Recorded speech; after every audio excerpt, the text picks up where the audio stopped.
গরুর গোশটা আমি এখন মাখায় নিব।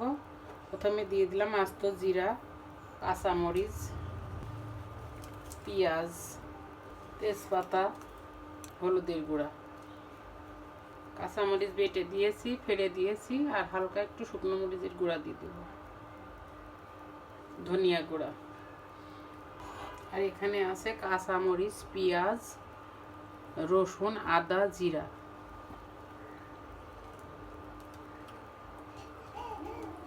লবণ, কিছুটা তেল দিয়ে আমি মাখাই দিব। তেল আমি এখানে বেশি দিব না।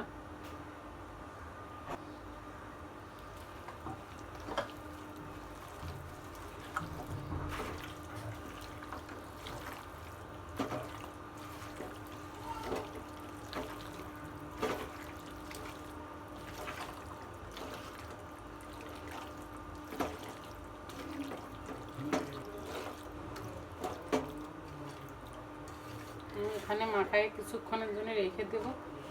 আমি আলুটা ভেজে নেব। গোশে কিছুটা আলু দিব।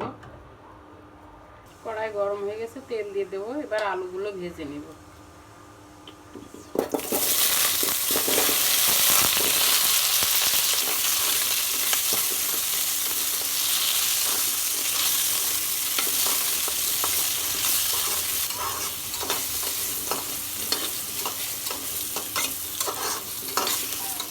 আলু ভাজা হয়ে গেছে, আলুগুলো এবার উঠাই নেব।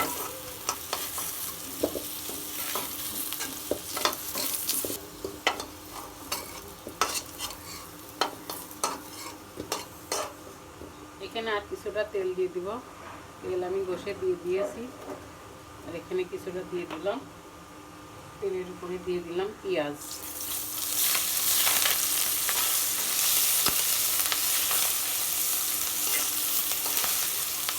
দারচিনি, লবঙ্গ, 3টা এলাচ আমি এখানে থেতো করে নিয়েছি, দিয়ে দিব। এবার গোশগুলো মাখায় রেখে দিয়েছিলাম, দিয়ে দিব।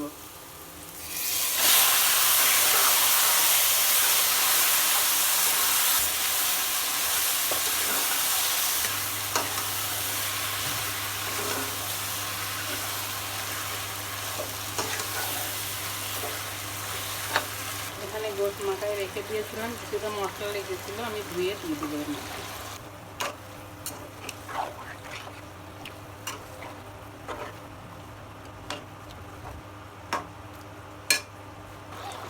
কিছুটা রসুন আমি বেটে দিয়েছি, আর এখানে কিছুটা থেতো করে দিয়ে দিলাম।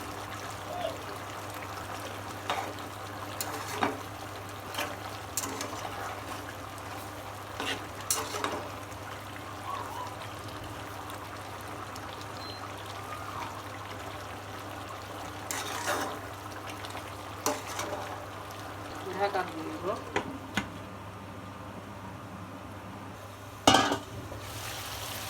আমার প্রথম পর্যায়ে কষানো হয়ে গেছে। এবার আমি দ্বিতীয়বার কষানোর জন্য আবার পানি দিয়ে দিব। কষানোর জন্য আবার।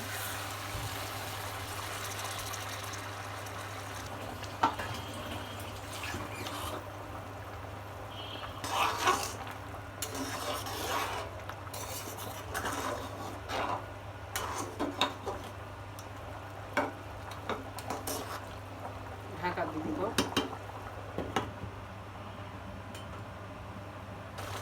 এবার আলুগুলো আমি দিয়ে দেব।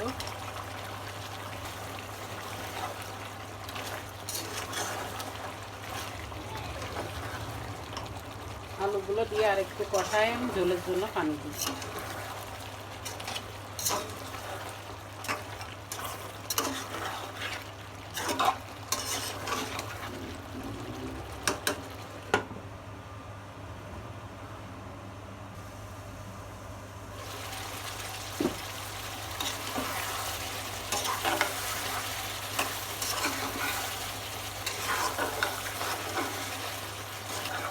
এবারে আমি ঝোলের জন্য পানি দিব এখানে।